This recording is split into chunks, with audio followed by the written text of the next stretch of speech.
Nah, itulah program desa anti korupsi.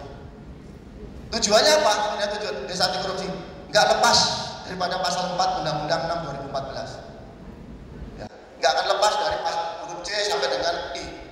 Dari mulai adatnya, makanya nanti akan dijelaskan indikator-indikator. Tujuannya ini aja, kita nggak lepas dari undang-undang yang dibuat oleh bapak-bapak kita. Ya, meningkatkan pelayanan, kemudian memajukan perekonomian masyarakat desa dan sebagainya. Ini tujuan daripada program desa anti korupsi. Ya.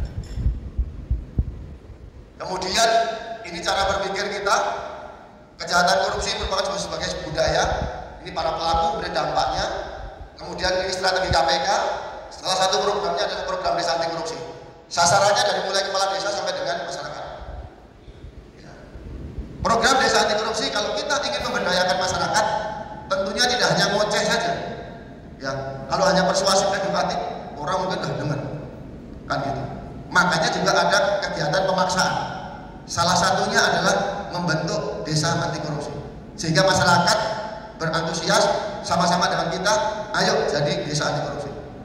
Daerah yang memberdayakan, termasuk anggarannya untuk per kabupaten, karena kami KPK sudah membentuk per provinsi, kabupaten, provinsi dan kabupaten diharapkan membentuk replikanya per kabupaten, per kecamatan. Itulah program yang kita lakukan. Nah, inilah hal-hal yang perlu menjadi pengawasan daripada Bapak Ibu sekalian. Ya. Sehingga sekali lagi peran Bapak Ibu dalam rangka mengawasi penggunaan pengawasan dana desa itu sangat-sangat dibutuhkan. Kan seperti itu. Karena apalagi Bapak Ibu punya konstituen di bawah, ya, punya masa di bawah, di desa dan sebagainya itu. Makanya kami juga ada program pemuda dan LSM, kami mendidik mereka, kami beri selama 3 hari, kami lakukan pelatihan khusus untuk apa itu tindak pidana korupsi, apa itu yang terjadi korupsi di pemerintah, di kabupaten, di desa dan sebagainya. Setelah itu juga kami latihkan mereka untuk berani melaporkan. Bagaimana menjadi pelapor yang baik. Hal yang harus Bapak Ibu juga kerjakan. Nah, seperti itu. Sekali lagi, desa tidak mungkin kita tinggalkan. Karena kalau kita berbicara Indonesia, kita tentunya berbicara juga dari desa. Itu mungkin hal-hal yang dapat saya sampaikan. Kemudian akan saya tambahkan sedikit terkait indikator desa anti korupsi. Ya, ada 5 indikator tadi. Bapak Ibu juga apa sih 5 indikator? Kami akan sampaikan sekilas. Nah, seperti itu. Sehingga ini kegiatannya. Silakan Pak Rino sampaikan untuk indikator. Terima kasih. Pak Direktur, saya menyampaikan suara saya sudah jelas nggak sampai belakang? Jelas. Jelas ya, alhamdulillah. Saya kira udah ngantuk gitu. Nah, jadi Bapak Ibu, Pak Kumpul tadi menyampaikan bahwa sudah hampir 1000 kepala desa dan perangkatnya yang tersangkut tindak pidana korupsi. Nah, kami berharap ke depannya angka itu sudah tidak lagi menurun atau bahkan tidak ada lagi. Makanya oleh karena itu kami tahun 2021 kemarin memiliki program desa anti korupsi. Program itu mulai dari 2021 1 desa percontohan, di 2022 10 desa, dan di 2023 ini adalah 22 desa. Tahapannya ada 4. Pertama observasi.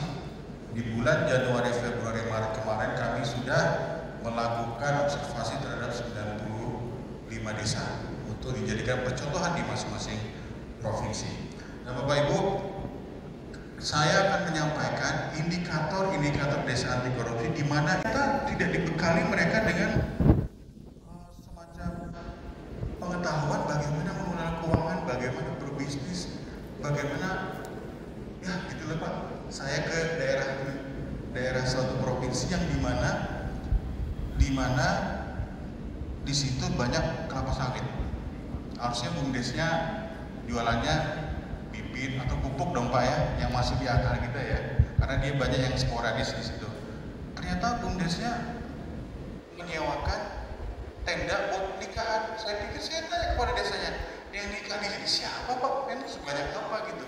Nah, ini mereka kurang dibekali atau mendapatkan insight dari orang luar atau bagaimana mengelola BUMDesnya. Nah, mungkin Bapak Ibu yang lebih mengetahui, lebih memahami bagaimana usaha, bagaimana modal, mungkin Bapak Ibu nanti bisa coba dari konstituennya menyampaikan atau mengusulkan sesuatu. Jadi memang dari sini saja sudah kita lihat APBD-nya itu dari sampai pertanggungjawabannya itu banyak yang selalu belum sesuai dengan permen desa. Jadi itulah kenapa kami membentuk percontohan itu, kami pilih benar desa yang menjadi percontohan di sekitarnya, di mana desa-desa itu bisa memenuhi indikator ini, Pak. Nah, ini terkait OPP desa.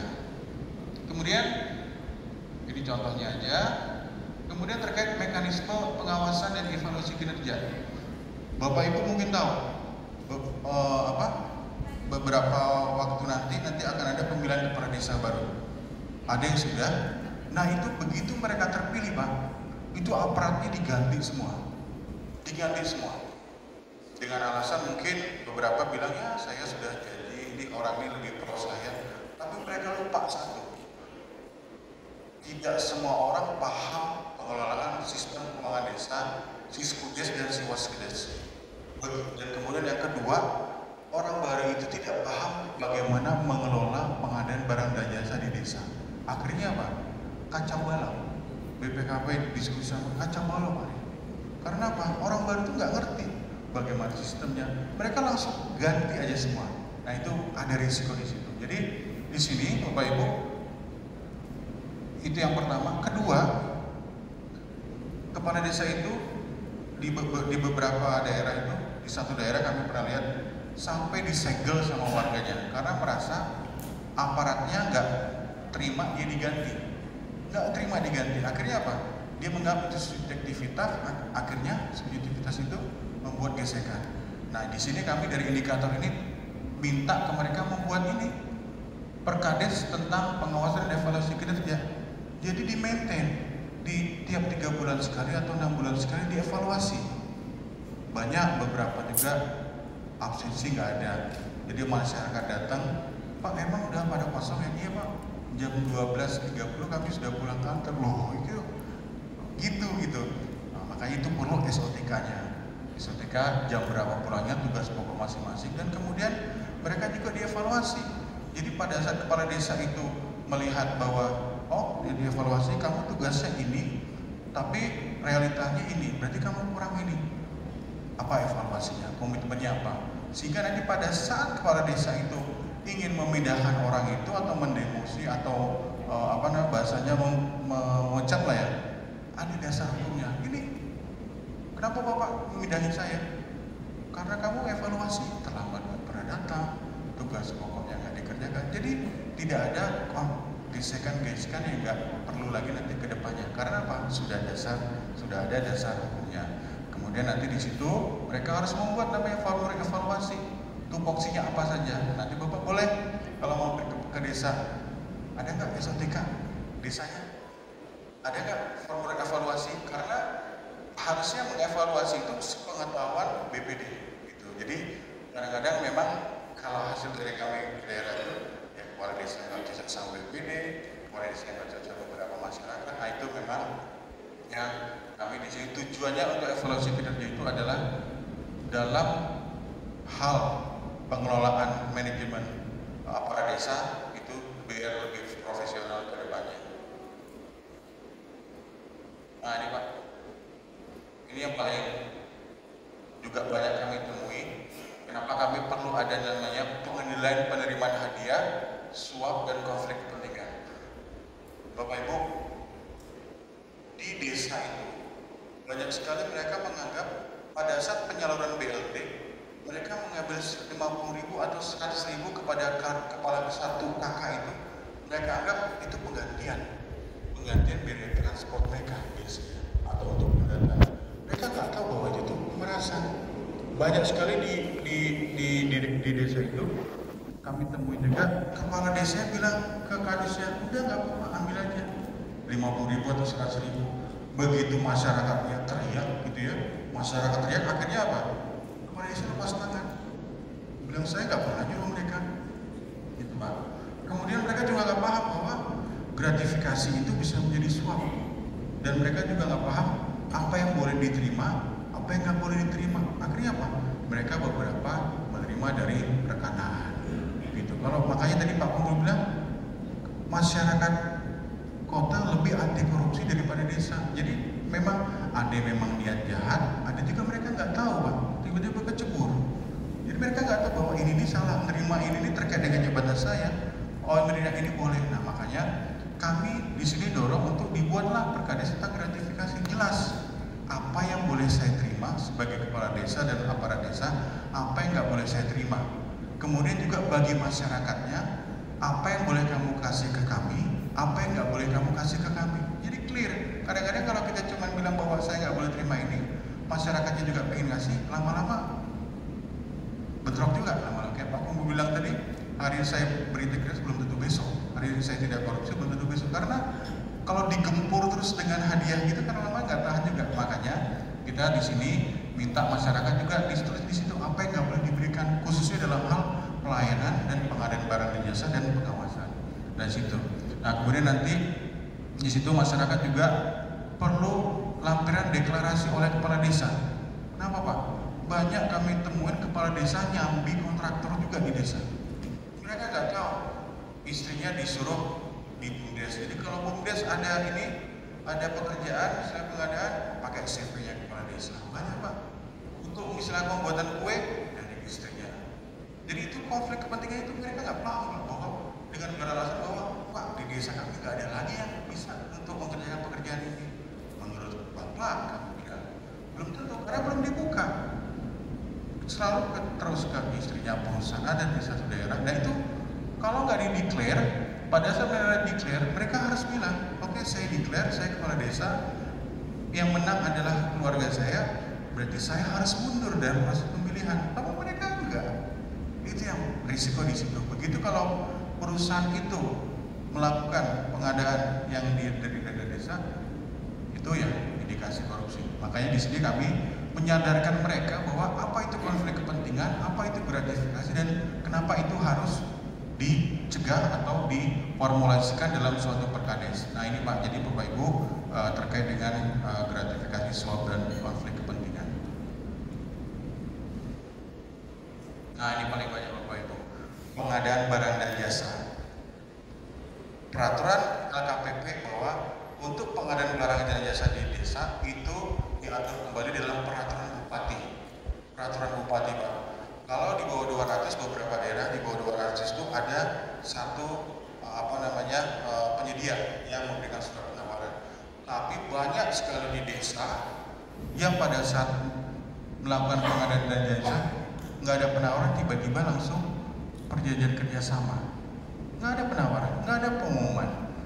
Jadi kan otomatis selalu tidak ada namanya perbandingan. Nah, tiba-tiba mereka langsung perjanjian kerjasama. Setelah itu ini hilang nih Pak, penawaran ini, nggak ada penawaran dari mereka, nggak ada undangan dari kepada penyedia jasa untuk terkait pengumuman itu. Tiba-tiba langsung aja perjanjian kerjasama. Dan begitu ditanya bagaimana sih Pak alur proses seleksi dan pemilihan pemenang, mereka bahkan nggak tahu ada peraturan bupati di situ. Makanya kami tanya, inspektorat gimana gitu.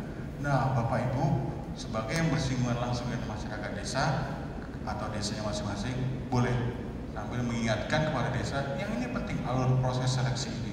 Nah, kemudian baru itu perjanjian kerjasama. Dan jangan lupa mereka juga banyak sekali pembayaran itu pakai tunai. Kita juga bingung kenapa nggak pakai transfer gitu. Ini tunai tiba-tiba ada kwitansi. Nah itu kan kita nggak tahu. Itu banyak sekali yang sehingga membuat kami sebenarnya kalau kayak gini terus ke depan takutnya angka 973 itu nggak turun-turun Pak, malah nambah gitu. Karena apa? Hal-hal yang sifatnya administratif tapi sangat penting itu mereka juga lalai. Jadi makanya kami selalu koordinasi dengan inspektorat untuk selalu mewanti-wanti ini peraturan barang dan jasa itu karena paling tinggi korupsi barang dan jasa dan BLT itu paling tinggi di desa. Nah ini terkait pakai integritas kita paling biasanya untuk mengingatkan mereka bahwa mereka berjanji bahwa akan melakukan tugas sebaik-baiknya. Kemudian baru tadi kegiatan pengawasannya tadi sampai di atas bahwa harus ada kegiatan pengawasan dan evaluasi kerja perangkat desa. Jangan cuma para desa itu datang pulang. Kami sampaikan kepada kepala desa itu, bagaimana Bapak mengevaluasi? Tahu nggak sekdes itu tugasnya apa? Tahu nggak kapur itu urusannya tugasnya apa? Kalau keuangan, kalau pelayanan, kepala seksi, kepala dusun tugasnya apa? Karena mereka nggak tahu juga apa Pak ya, pokoknya kepala desa suruh apa baru saya kerjakan. Nah itu, jadi mereka tidak bisa mengerjakan sesuatu berdasarkan inisiatif sendiri. Karena apa? Karena nggak tahu tugas pokok dan fungsinya apa. Itu yang membuat kadang-kadang kegiatan pemerintahan di desa itu berjalan dengan lambat atau kadang-kadang kayak mati suri gitu. Kalau ini bukan kata saya Pak, kata masyarakat desa. Mereka nggak tahu. Kantor desa sepi, mau ngurus apa mereka nggak tahu. Nah, itu yang mereka membuat sampai dengan mau ngurus pelayanan bagaimana mereka nggak tahu karena aparat desanya nggak tahu tugas pokok dan fungsinya apa. Nah ini kami biasanya pakai ini Bapak Ibu. Kalau di sini siapa namanya, nah, kemudian ini terkait apa dulu, disiplin kerja dulu. Inilah ya disiplin kerjanya. Tentunya harus ada daftar absennya. Nah, ada yang tepat waktu nggak dia, pulangnya tepat waktu nggak. Kemudian nanti dibawa ini setelah evaluasi kan di atas ini. Kalau perencanaan nih dari desa kemarin 2022 kami minta mereka buat seperti ini. Kalau perencanaan untuk apa nih? Apa yang harus dilaksanakan? Terus kemudian di sini buat komitmen, oke, baik saya akan sampaikan, saya akan buat ini dan evaluasi. Nanti 3 bulan kemudian mereka dievaluasi lagi. Jadi ada untuk KPI-nya aparatur pemerintahan desanya.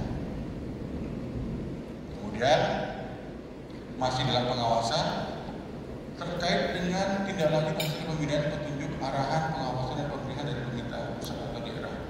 Bapak Ibu boleh percaya atau enggak, ada desa yang terakhir di audit 2018 di daerah mungkin Bapak Ibu ada yang dari NTT di sini?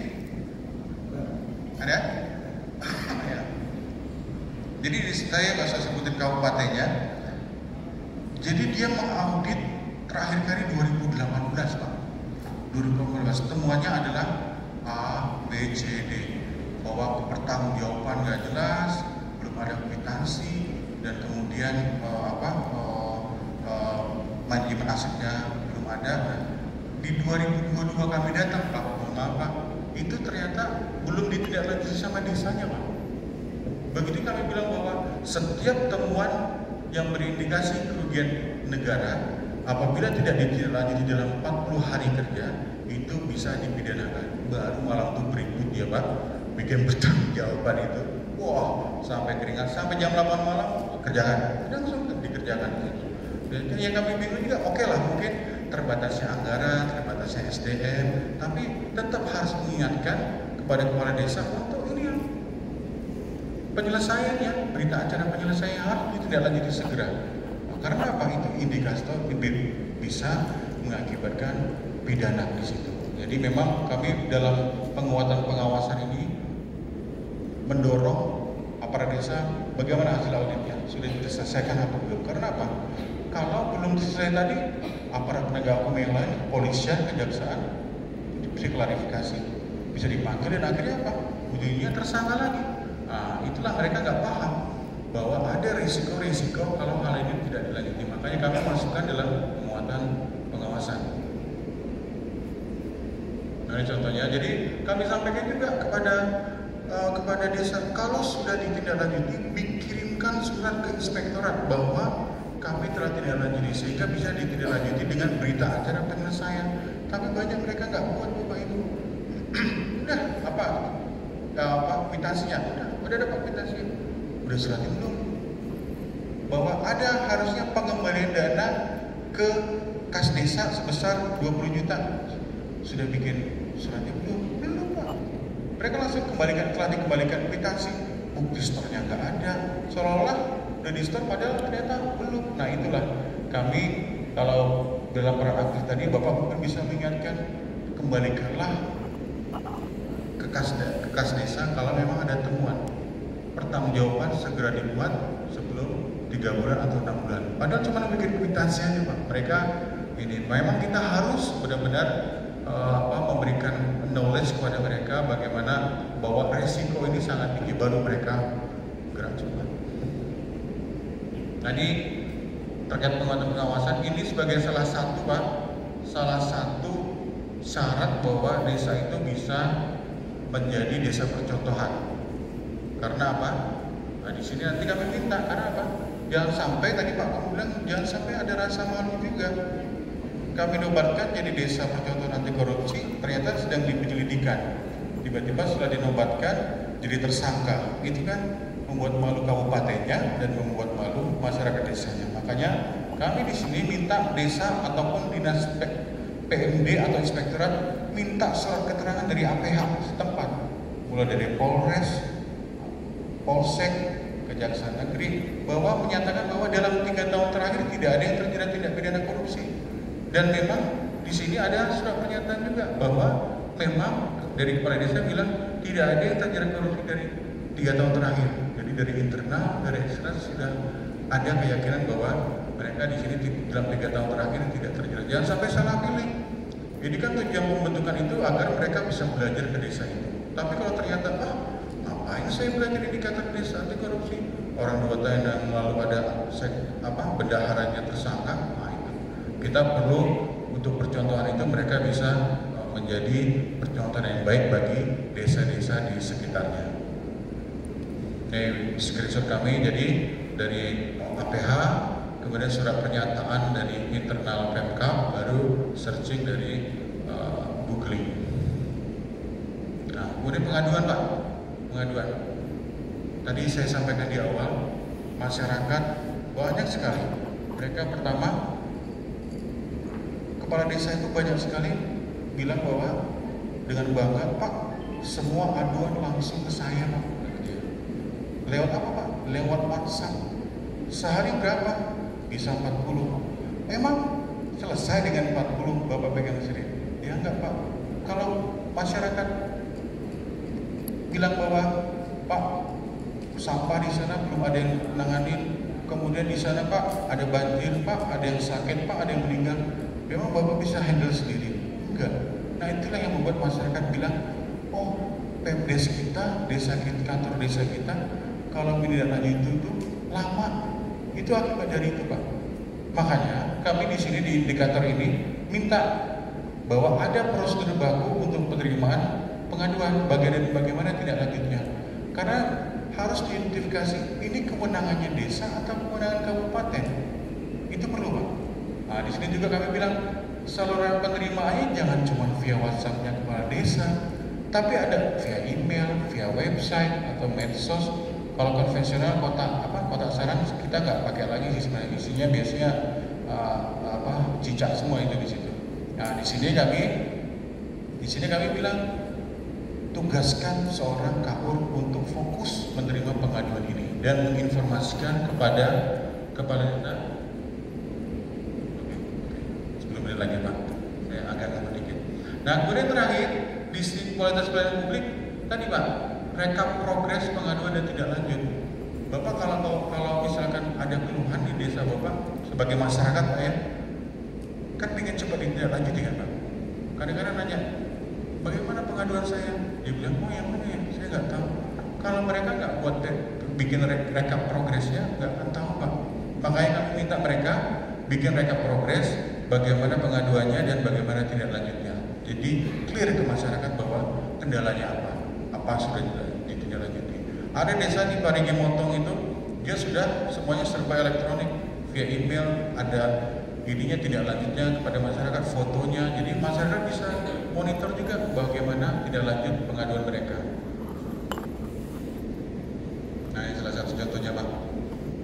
Pengaduannya apa, tanggal berapa pengaduannya, kemudian lewat apa, media sosial atau Instagram, sudah selesaikah atau tidak selesai atau dalam proses, keterangannya apa. Jadi gampang dimonitor di sini.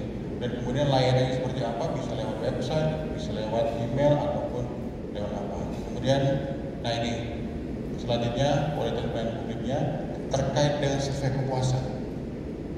Masyarakat itu nggak tahu sebenarnya. Sebenarnya saya itu pinginnya ini, tapi kepala desa nggak tahu, aparat desa nggak tahu. Saya itu harus dilanjut kemana? Seberapa bagus saya sudah bekerja? Nah, di sini kami minta mereka bikin survei kepuasan. Sehingga apa? Masyarakat maunya ini, mereka nendangnya. Tapi kalau belum pernah bikin survei, akhirnya nendangnya kemana-mana, nggak terarah Pak. Nah di sini kami minta mereka bikin survei bagaimana pelayanan di desa, bagaimana aduan di desa, respon desanya bagaimana, apakah masih ada pungutan atau tidak, bagaimana biaya pengurusan di desa, ramah atau enggak. Jadi mereka bisa, desa itu melihat bahwa bagaimana kinerja saya kepada masyarakat desa. Nah, kemudian pelayanan publik ini lebih kepada pelayanan minimal ada poster, banner, media sosial dan website tadi. Kalau mau ngurus yang saya sampaikan di awal tadi, kalau saya mau ngurus akta kelahiran bagaimana, akta kematian bagaimana, surat nikah bagaimana, prosedur lewat di situ. Nah, di situ di salah satu desa di sana begitu, dia cuma ditempel aja Pak di kantor, di papan informasi desa. Akta kelahiran, dokumen yang dibutuhkan ini, berapa hari, 1 hari, biaya gratis. Itu aja kayak gitu mereka udah senang Pak. Kita cantumin kayak gitu. Karena apa? Ada kepastian berapa biayanya, alurnya bagaimana, dan kemudian mereka berapa hari. Nah itu aja mereka udah cukup. Jadi di sini fokusnya kepada publik untuk kepuasan masyarakat juga. Nah ini contohnya, nanti bisa ini akta kelahiran. Jadi lengkap di sini websitenya untuk ngurus apa dokumennya dan alurnya seperti apa. Kemudian lanjut. Nah Pak, berikutnya adalah transparansi terkait APBD. Masyarakat tuh banyak nggak tahu APBD saya berapa sih, dana desa saya berapa, anggaran transfer dari ini berapa. Dan kami anjurkan kepada mereka untuk transparansi, untuk pemasangan APBD di print di kantor desa, di dusun, juga di website, media sosial dan tempat strategis lainnya. Agar apa? Masyarakat juga tahu bahwa dana desa saya berapa dan digunakan buat apa di sini. Jadi bahwa mereka itu dana desa tahu buat apa dari pemasangan di lokasi-lokasi ini. Contoh-contohnya maklumat itu semacam komitmen dari aparat desa. Ini di print di depan kantor desa. Nah ini RKPD tadi. Jadi kami minta kepada desa dalam indikator ini, kalau untuk mulai dari musyawarah dusun sampai musyawarah desa harus ada undangannya, notulensi tadi, judul, kegiatan, keterwakilan masyarakat dusun, daftar usulan yang diajukan, dari sepakatnya yang ditandatangani oleh Kades, status dan keterwakilan masyarakat dusun, daftar hadir dan dokumentasinya. Ini terkait dengan partisipasi masyarakat di RKPDes. Nah, kemudian tadi ini terkait gratifikasi, setelah dibikin perkadesnya, survei perilaku diedarkan surat edarannya Pak. Masyarakat bahwa apa yang boleh dan apa yang tidak boleh. Nah, kemudian tadi ini keterlibatan masyarakat desa dalam pelaksanaan pembangunan desa itu harus ada undangannya Pak. Jadi tujuannya apa? Masyarakat desa tahu ini lagi bangun apa sih dana desa saya, ditaruh plang dong di situ. Pembuatan jalan desa, jalan dusun, biaya berapa, waktu pekerjaan berapa lama, dan kemudian sampai dengan MPG-nya harus terinformasi. Sampai pada saat kegiatan siapa yang mengerjakan mereka sudah harus tahu, sehingga tidak ada lagi curiga-mencuriga di desa. Tujuannya pertanggungjawaban. Nah ini Bapak Ibu, pengecatan 85% ada notulensinya, kemudian ini buat apa, ada fotonya di website. Jadi masyarakat tahu, oh kita lagi bangun itu, kok kemudian oh ini sudah lewat. Yang terakhir kearifan lokal, Bapak Ibu, tujuannya adalah untuk mendorong upaya pencegahan tindak pidana korupsi di desa. Jadi ini lebih kepada tokoh agama, tokoh masyarakat, tokoh adat, pemuda dan perempuan. Jadi di sini ada namanya mereka agar memadukan kearifan lokal dengan 9 nilai anti korupsi itu. Jadi kalau di sini kegiatannya apa? Jadi tadi Pak Kumpul bilang tadi agar jangan tergerus. Jadi kearifan lokal itu tetap ada. Kemudian lanjut lagi, terakhir bahwa ini salah satu contohnya.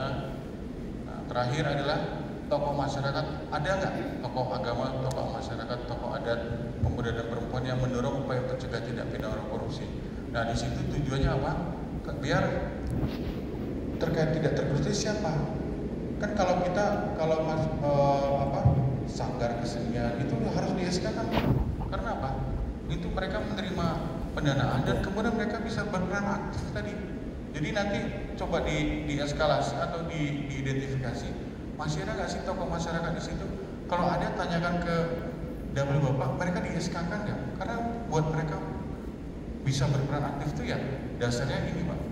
untuk mendorong upaya pencegahan tindak pidana korupsi tadi. Nah, kemudian itu kami minta mereka buktinya diupload, aktivitasnya, dan kemudian sehingga masyarakat bisa tahu, oh desa saya masih punya kearifan lokal.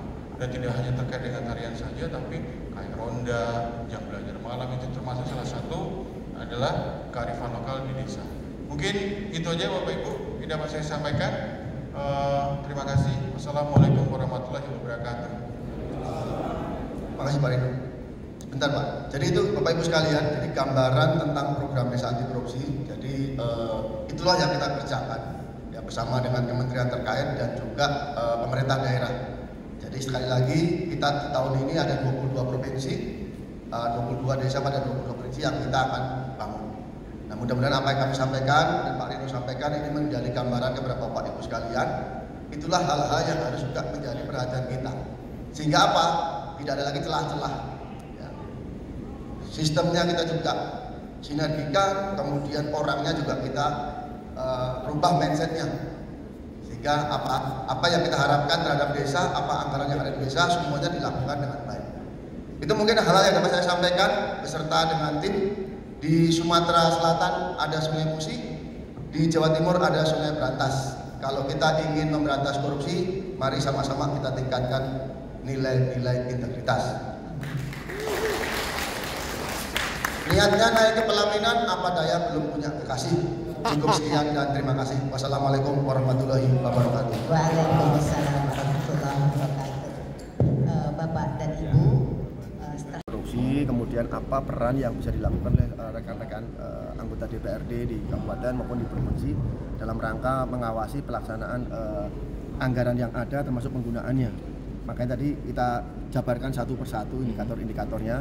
Disitulah area-area yang juga perlu juga menjadi pengawasan. Nah, seperti itu. Karena sekali lagi pemberantasan korupsi itu kan perlu peran serta seluruh elemen masyarakat, termasuk juga seluruh stakeholder yang ada, termasuk juga anggota DPRD. Apalagi kan mesti punya juga masa di sana dan sebagainya. Itu juga perlu diinformasikan.